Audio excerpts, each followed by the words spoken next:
पिछले 43 सालों से हिंदुस्तान की सबसे बड़ी पंचायत में गरीबों, मजलूमों, पिछड़ों, अकलियतों, आदिवासियों और बहुजनों की आवाज़ को बुलंद करने वाले आदरणीय शरद जी को मधेपुरा से सिर्फ एमपी बनाने का चुनाव नहीं है।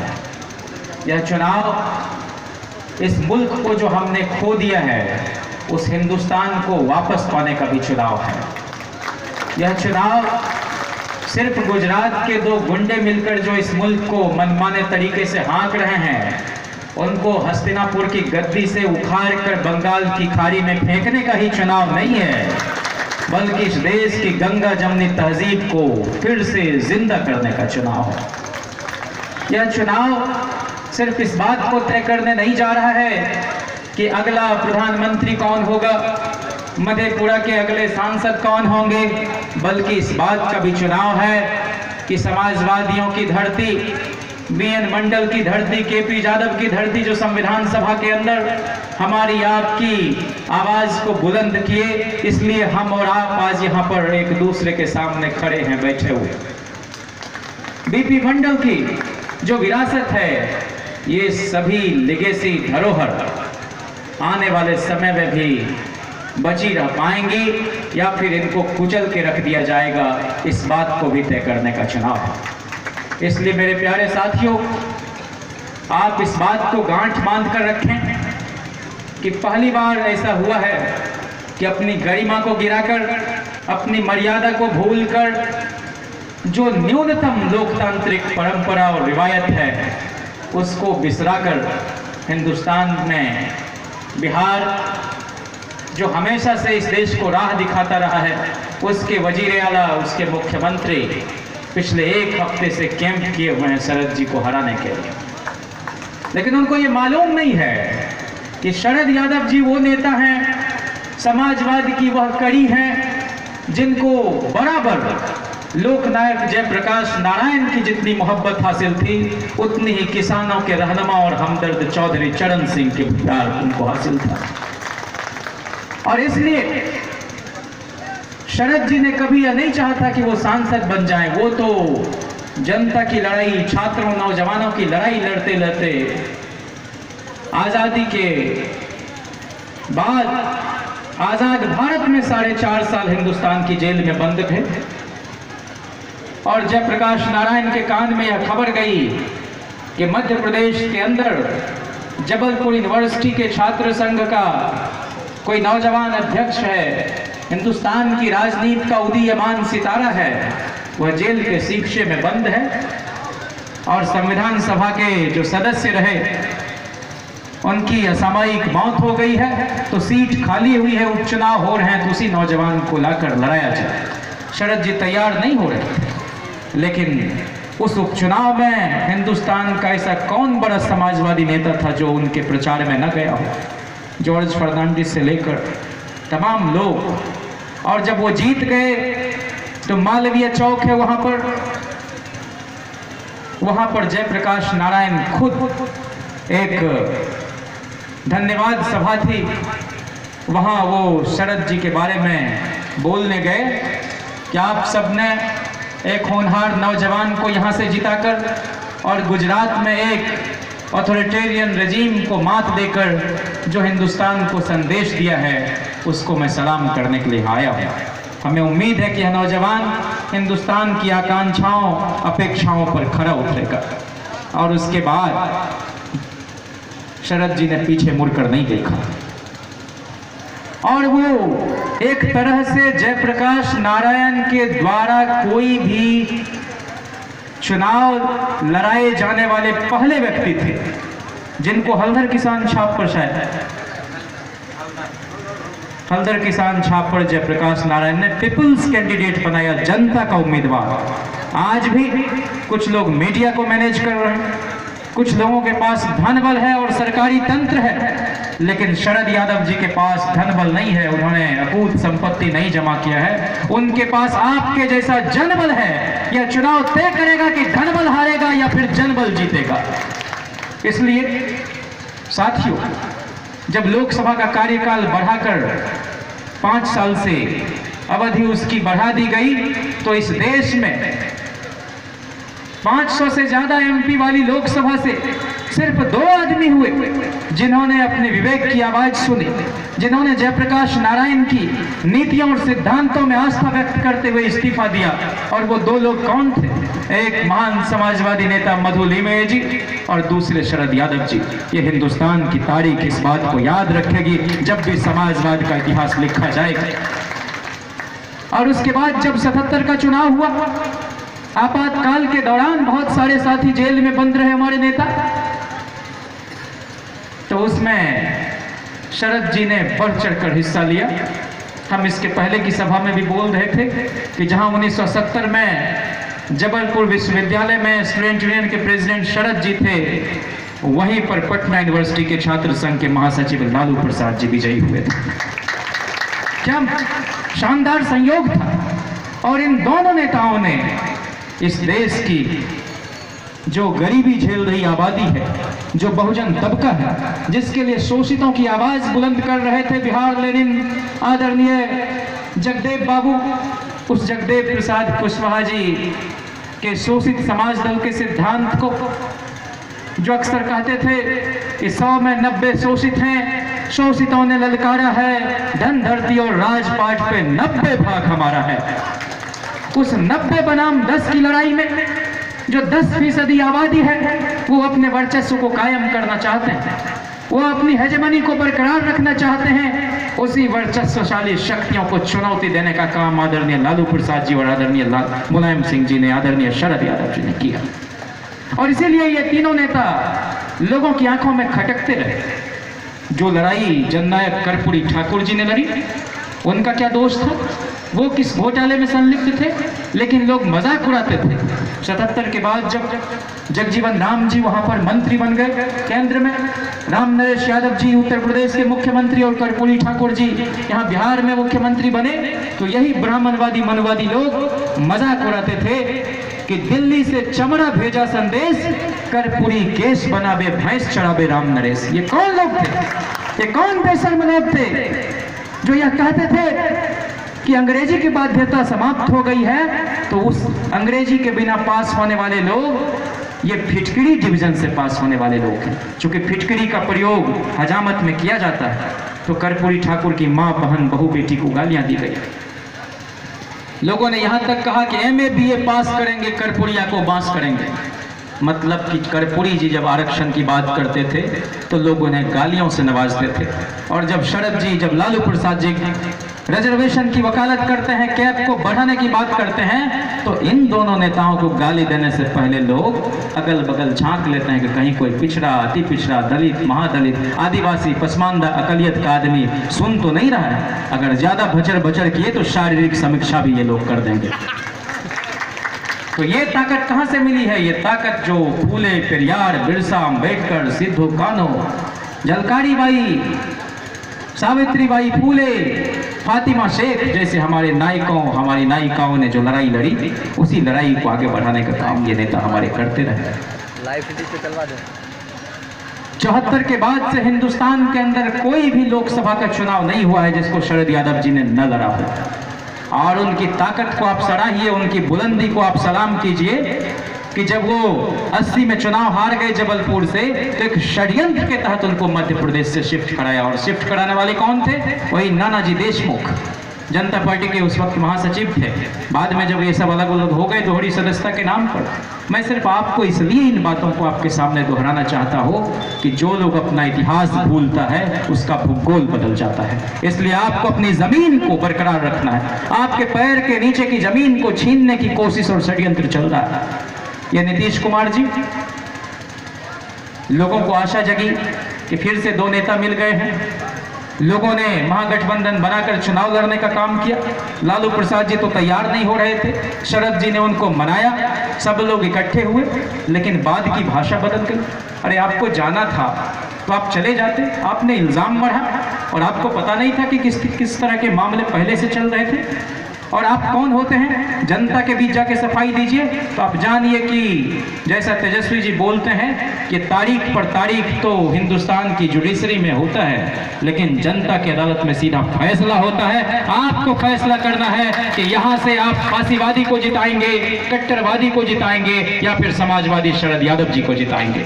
अगर शरद यादव जी को आप जिताते हैं, जो हमें स्पष्ट आपके चेहरे की लकीरें बता रही हैं कि आपके संकल्प हैं, आप एकताबद्ध हैं, तो फिर लालू यादव जी भी जेल से छूटेंगे और तेजस्वी यादव जी भी मुख्यमंत्री बनेंगे। यह सिर्फ एमपी और एमएलए और चीफ मिनिस्टर बनाने का चुनाव नहीं है।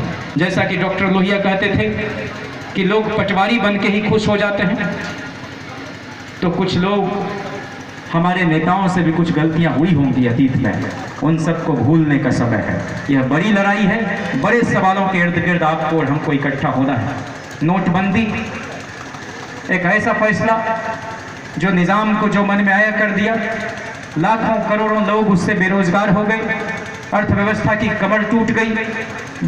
इस हमारे दौर के सबसे प्रबुद्ध अर्थशास्त्री और प्रधानमंत्री पूर्व मनमोहन सिंह जी ने कहा कि यह तो लीगलाइज्ड लूट है और ऑर्गेनाइज्ड प्लंडर है, यह इस सदी का सबसे बड़ा घोटाला है।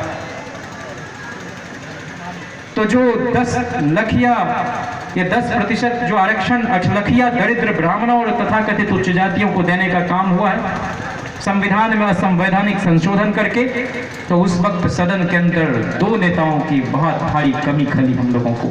एक लालू प्रसाद की, जो ठेठ गवाई विशुद्ध देसी अंदाज में इस सरकार को नंगा करके रख देते, तो दूसरे लोक पुरुष शरद यादव जी की, जिनके सामने नरेंद्र मोदी की सरकार की हिम्मत नहीं थी कि इस तरह से संविधान में संशोधन करके हमारे और आपके हक पर डाका डाल देते। संविधान की रूह को कुचला गया है ऐसा करके। वही शरद यादव जी हैं जिन्होंने पूरा का पूरी अपनी ताकत लगा दी। इवन भाजपा के भी एमपी जो गोपीनाथ मुंडे थे पिछड़े समाज के, इन तमाम लोगों को गोलबंद करने का काम किया पिछड़ों के सवाल पर कि भाई महिला आरक्षण को लागू करने के हम पक्ष में हैं, लेकिन उसमें कोटे के अंदर कोटे की लड़ाई होनी चाहिए। शोषित पिछड़ी महिलाओं को उसमें प्राथमिकता के साथ शामिल किया जाना चाहिए। यह लड़ाई हमारे शरद यादव जी ने लड़ी है। इसलिए जब आप वोट डालने जाएं तो 2014 में जो वादे और दावे किए गए थे प्रधानमंत्री के द्वारा, उन खोखले वादों को, उस मैनिफेस्टो को एक बार जरूर आप उलट कर देख लें कि आपके और हमारे साथ किस तरह का छलावा हुआ। अरे नशे मन ही के लुट जाने का गम होता तो क्या गम था, नशे मन ही के लुट जाने का गम होता तो क्या गम था। यहाँ तो बेचने वालों ने गुलशन तक बेच डाला, पूरा का पूरा पंजाब नेशनल बैंक को लुटवा दिया। ये नीरव मोदी, ललित मोदी, विजय माल्या, सबको ही भगा दिया। और ये क्या संयोग है कि सारे के सारे मोदी ही मोदी भागे जा रहे हैं। पहली बार हिंदुस्तान के अंदर एक ऐसा नज़ारा प्रस्तुत हुआ।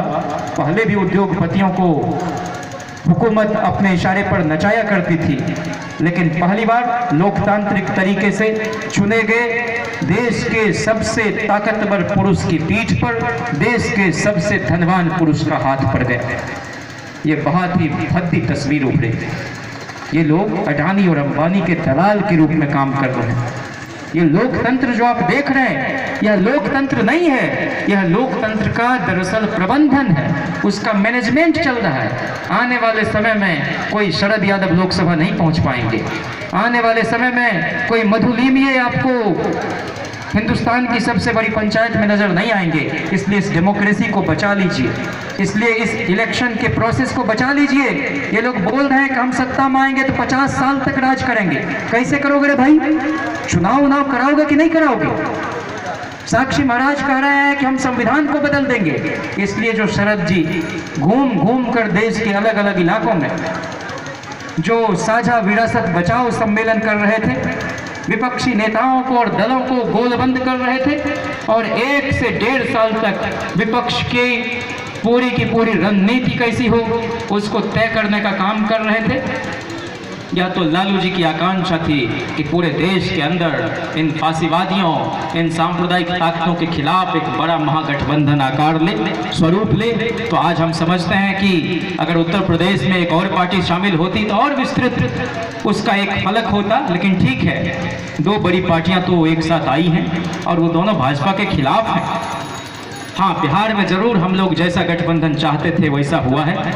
पिछली बार जहां कांग्रेस और राजद का गठबंधन था, वहीं इसमें उपेंद्र कुशवाहा जी की राष्ट्रीय लोक समता पार्टी भी है, मांझी जी की हिंदुस्तान अवामी मोर्चा भी है, मुकेश साहनी जी की विकासशील इंसान पार्टी भी है। और आप यकीन जाने कि ये सिर्फ दलों का गठबंधन नहीं है, बल्कि एक बहुत बड़े सामाजिक समूह का गठजोड़ है, बहुत नैसर्गिक अलायंस है, बहुत स्वाभाविक गठबंधन है। और इसलिए यह गठबंधन 23 तारीख को वोट में आपकी आकांक्षाओं को, आपके आक्रोश को ट्रांसलेट करके देश दुनिया के सामने दिखाएगा कि जिस शरद यादव ने लड़ाई लड़ी थी हमारी आपकी, उस शरद यादव के लिए लड़ने की बारी अब हमारी और आपकी है।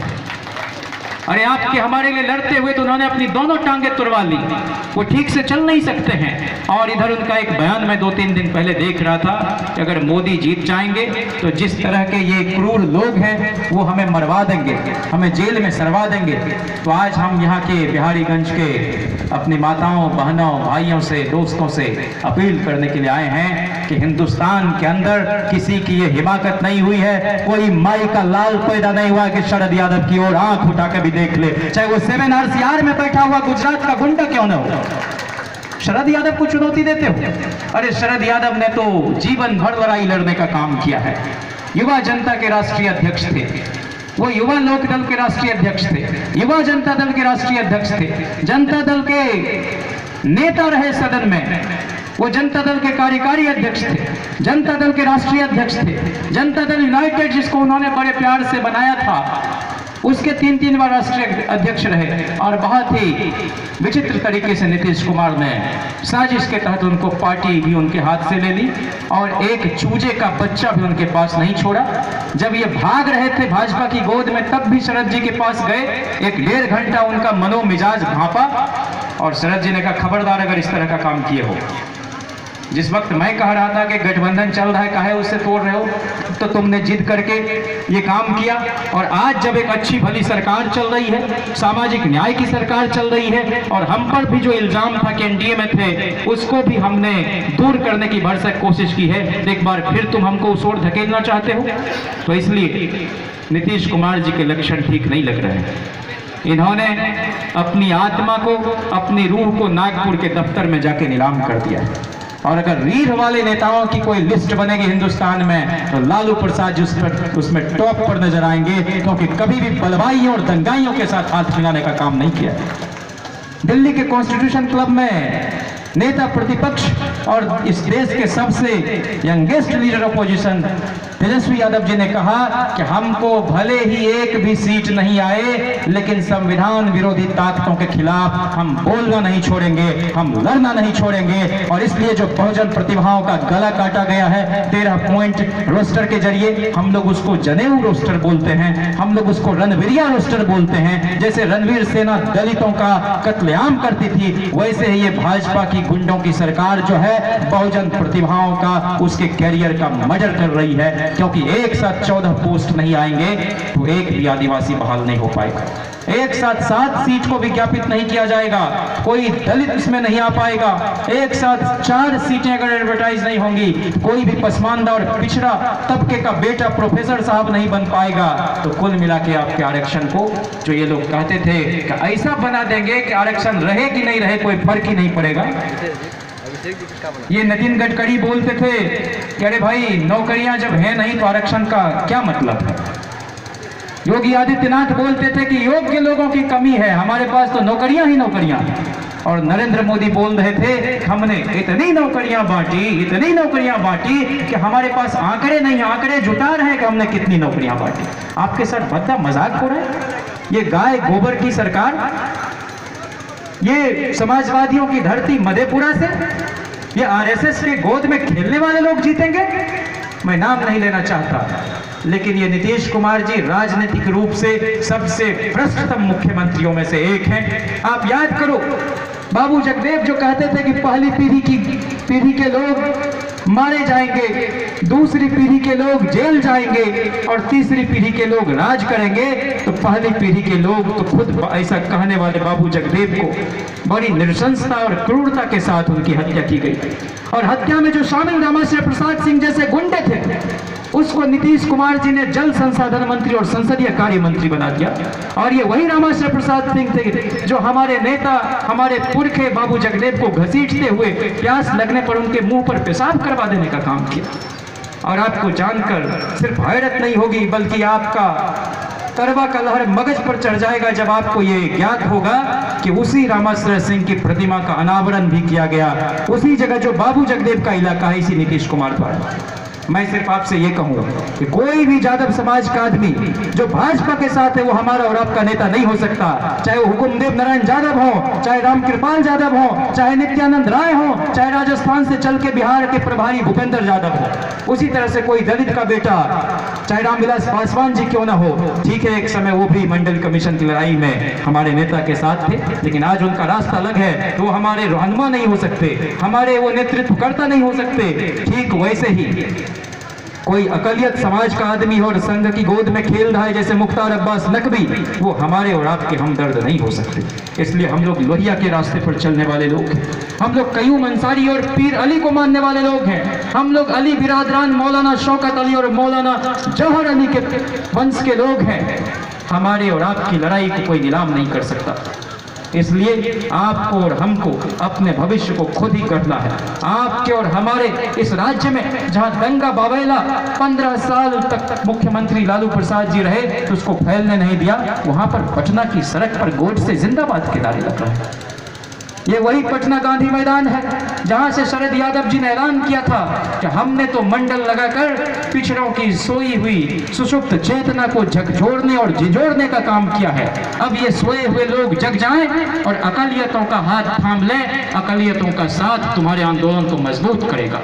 अकलियतों मुसलमानों पर जो हाथ उठे उनको थाम लो, और फिर भी वो हाथ उठे तो उसको तोड़ने से भी तुम बाज नहीं आओ, क्योंकि उनकी और तुम्हारी एकता स्वाभाविक एकता है। अरे बाकी लोग जो हिंदू हिंदू कर रहे हैं, अरे गो पालन हम करें, गाय की सेवा हम करें, और कुत्ता पालने वाले लोग हमको गोमाता के नाम पर हमारे लोगों को मारने का काम करेंगे। क्या गुनाह था अखलाक का, क्या गुनाह था पहलू खान का, क्या गुनाह था जुनैद का? आपने इस देश को तमाशा बना दिया। और कौन कहता है कि ये अकलियत के लोग हैं? अरे दुनिया की सबसे दूसरी बड़ी आबादी मुसलमानों की हिंदुस्तान में बसती है, तो जो बहुजन और मुसलमान को मिला दो तो हम लोग अकलियत नहीं हैं, हम लोग अक्सरियत के लोग हैं, हम लोग बहुजन समाज के लोग हैं। इसलिए यहाँ पर बहुजन राजनीति आगे भी चलेगी। जो बहुजन की बात करेगा वही देश पर राज करेगा। इसलिए हम अब पॉजिटिव एजेंडा पर 2-3 मिनट में आपके सामने बात रखें कि अगर हमारी सरकार बनती है तब हम क्या क्या करेंगे। इस देश की ग्रामीण अर्थव्यवस्था मुख्यतः कृषि और पशुपालन पर आधारित रही है। हम लोग कृषक वर्ग के लोग हैं, इसलिए जो खाद, बीज, सिंचाई, कृषि उपकरण, इसके दामों में बेतहाशा वृद्धि हुई है, उसको घटाने और रोकने का काम राष्ट्रीय जनता दल करेगा अगर महागठबंधन की सरकार बनती है तो। हमारी सरकार अगर बनती है तो 1931 के बाद जो जाति जनगणना आज तक नहीं हुई है, और 2-2 बार हिंदुस्तान की पार्लियामेंट में कंसेंसस बनने के बाद भी नहीं हुई, एक बार देवेगौड़ा जी के समय में, लेकिन अटल बिहारी सरकार में आए और उस बात को खत्म कर दिया। दूसरी बार यूपीए 2 के अंदर कुछ गलतियां हुई हैं, उस बार भी नहीं होने दिया। वो सामाजिक आर्थिक सर्वेक्षण करा दिया गया जिसमें 4000 रुपये से करोड़ से ज्यादा खर्च हुए। इस देश में गाय की, बकरी की, भेड़ की, कुत्ते की, बिल्ली की, सूगा की, मैना की, तोता की, यहाँ तक कि सुअर की गिनती हो जाती है, लेकिन इंसानों और आदमियों की गिनती नहीं होती है। तो 2021 की जो जनगणना है वो जातिवार जनगणना होगी, और भारत के जनगणना आयोग द्वारा वो जनगणना कराई जाएगी, जिसके लिए आदरणीय लालू प्रसाद जी, जिसके लिए आदरणीय शरद जी, मुलायम सिंह जी और तमाम पिछले नेता एकजुट थे, वो आगे भी एकजुट रहेंगे। ये हमारी आपकी अस्मिता से जुड़ा सवाल है। कौन लोग हैं जो उस पर कुंडली मार के बैठे हुए हैं? ये वही लोग हैं जिनको डर है कि सही आंकड़े आ जाएंगे तो हमको आरक्षण की सीमा बढ़ानी पड़ेगी। हम गरीबों के खिलाफ नहीं हैं, गरीबों को आरक्षण मिल रहा है तो हम उसके खिलाफ नहीं हैं, हो भी नहीं सकते, होना भी नहीं चाहिए। गरीबों के लिए, गरीबों के द्वारा स्थापित पार्टी है राष्ट्रीय जनता दल। लेकिन आप ही बताइए, जिसकी मासिक आय 66,666 रुपये है, उनके लिए हमदर्दी कहाँ से हम पैदा करते हैं? कौन सा मैकेनिज्म हम चला लें? तो इसलिए ये बहुत ही शातिर बने के साथ इस तरह से डिस्कोर्स दिया जाता है जिसमें हम और आप फंस जाएं और गिल्ट कॉन्शियसनेस में चले जाएं। हम गरीबों के खिलाफ नहीं हैं, गरीबों के साथ पूरी सहानुभूति है, उनके हर दुख में हम साथ हैं। इसीलिए आज़ादी के बाद से जितनी भी योजनाएं बनी हैं अमीरी और गरीबी की खाई को मिटाने के लिए, वो सब के सब इकोनॉमिक बेस्ड प्रोग्राम है। चाहे जवाहर रोजगार योजना हो, चाहे यूपीए 1 में रघुवंश बाबू मनरेगा लेकर आए हों, मुद्रा योजना हो इस सरकार की। तो इसलिए ये जो शरारत चल रहा है उसको दूर करना है। और अगर मधेपुरा की धरती से आप भारी बहुमत से आदरणीय शरद यादव जी को जिताते हैं तो हिंदुस्तान की सबसे बड़ी पंचायत में जो 43 सालों से आपकी और हमारी आवाज को बुलंद करते आए हैं, तो आगे भी वो हमारी आपकी बेजबानों की जबान बनकर हिंदुस्तान की तकदीर को अपनी शुचितापूर्ण राजनीति से तय करने का काम करेंगे। शरद जी के बारे में तरह तरह की बातें होती, जो उनके शागिर्द, जो उनके चेले, आज वो उनको सियासत की नसीहत दे रहे। इनके पास कहां से वोट है? अरे उनकी स्वीकार्यता तो इतनी है कि 3 अलग अलग राज्यों के लोगों ने उनको मोहब्बत दिया और जिताकर हिंदुस्तान भेजा। ये गौरव इस देश में सिर्फ 4 लोगों को हासिल है और किसी के हिस्से ये बात नहीं आई। इसलिए राष्ट्रीय जनता दल अगर अपना महागठबंधन की सरकार बनवाता है तो ये जो न्यायपालिका के अंदर क्रूर खेल होता है, चुन चुन कर आपको और हमारे वर्ग के लोगों को काउंटर कराया जाता है, सजा में उनके साथ दोहरा रवैया अपनाया जाता है, हमारे नेता को न्याय की पीठ से यह सुनने को मिलता है कि ठंड लग रही है तो तबला बजाइए, गाय भैंस चराने का तजुर्बा है तो इनको ओपन को जेल में रखिए। तो जिनको सब्जी उगाने का तजुर्बा है तो आपका यह फरमान होगा कि मचन्ना गाड़ के कहीं इनको रखो। कि किस तरह का न्याय का विधान है? इसलिए जुडिशरी में भी रिजर्वेशन हो, न्यायपालिका में भी आरक्षण हो, इसकी लड़ाई पूरी ताकत और मुस्तैदी के साथ लड़ने का काम किया जाएगा अगर आप अपना समर्थन देते हैं। काहे को कुछ खास लोग जज साहब बन के फैसला नहीं फरमान सुनाएंगे? क्यों नहीं हमारे वर्ग के लोग भी जज साहब और लाट साहब बने? तो ये लड़ाई है और इस लड़ाई को हमको हर हाल में जीतना है। इसलिए जो लोहिया कहते थे, संसो पाने बाढ़ी गांठ, पिछड़े पावे 100 में 60, राष्ट्रपति का बेटा हो या चपरासी की हो संतान, टाटा बिरला का बेटा या भंगी मुसलमान, सबको शिक्षा एक समान, सबको शिक्षा एक समान। तो हमारे घोषणा पत्र में, प्रतिबद्धता पत्र में है कि जो सकल घरेलू उत्पाद का 6% है वो 6% जो है एजुकेशन पर खर्च हो। 16 साल तक के लोगों को राइट टू एजुकेशन के दायरे में लाया जाए। ये सारी योजनाएं हैं, सारे पॉजिटिव एजेंडे हैं। 6 से 10 डिसमिल जमीन भूमिहीनों को दिया जाए ताकि उनका आवासीय प्रबंध सुनिश्चित हो सके। वो राशि बढ़ाई जाए मनरेगा के अंदर। स्कूल और कॉलेज खोलने के काम हो, जो वित्त रहित कॉलेज हैं वहाँ जो प्रोफेसर साहब कहलाते तो हैं लेकिन उनका परिवार बमुश्किल चलता है, उनको भी सम्मानजनक राशि उनको मानदेय दिया जाए। ये सब के सब हमारे घोषणा पत्र में है और ये घोषणा पत्र सिर्फ रस्मी नहीं है बल्कि हमारी सरकार अगर बनती है तो इन सब चीज़ों पर बहुत ही गंभीरता के साथ काम किया जाएगा। शरद यादव जी मधेपुरा से कई बार सांसद रहे और इसलिए मधेपुरा का नाम जब भी आता है तो देश दुनिया के मानचित्र पर एक बहुत ही संजीदा किस्म की राजनीति की तस्वीर उभरती है। यहाँ से लालू प्रसाद जी भी जीतते रहे हैं, यहाँ से शरद जी भी जीतते रहे हैं और मैं समझता हूँ कि अगर हम छपरा से लालू जी को हरा दें, मधेपुरा से शरद जी को हरा दें तो यह हमारी बहादुरी नहीं कायरता होगी और इतिहास हमको माफ नहीं करेगा। इसलिए वोट कटवा के झांसे में आप नहीं आए और कुछ लोग कभी किसी को पहुंचा दिया यहाँ, कभी किसी के शादी में चले गए, कभी किसी का न्योता पोड़ दिया, तो ये कोई एमपी का काम नहीं है। यह आपस के रिश्ते के आधार पर कहीं जाया जा सकता है। एमपी का काम है नीतियां बनाना, एमपी का काम है योजनाएं बनवाना। एमपी का काम यह नहीं है कि समाज के जो पढ़ने लिखने वाले लोग हैं उनके गाड़ी में पेट्रोल भरवा के उनको उचक्कई करने के लिए आप उनके रास्ते को खराब करवाएं। कुछ लोग हमारे समाज के कलंक के रूप में हमारे सामने हैं। इसलिए जो जेम्स क्लार्क कहते थे कि एक नेता अगले चुनाव के बारे में सोचता है लेकिन एक जननेता अगली पीढ़ी के बारे में सोचता है। तो आदरणीय शरद यादव जी अगली पीढ़ी के बारे में चिंतित हैं।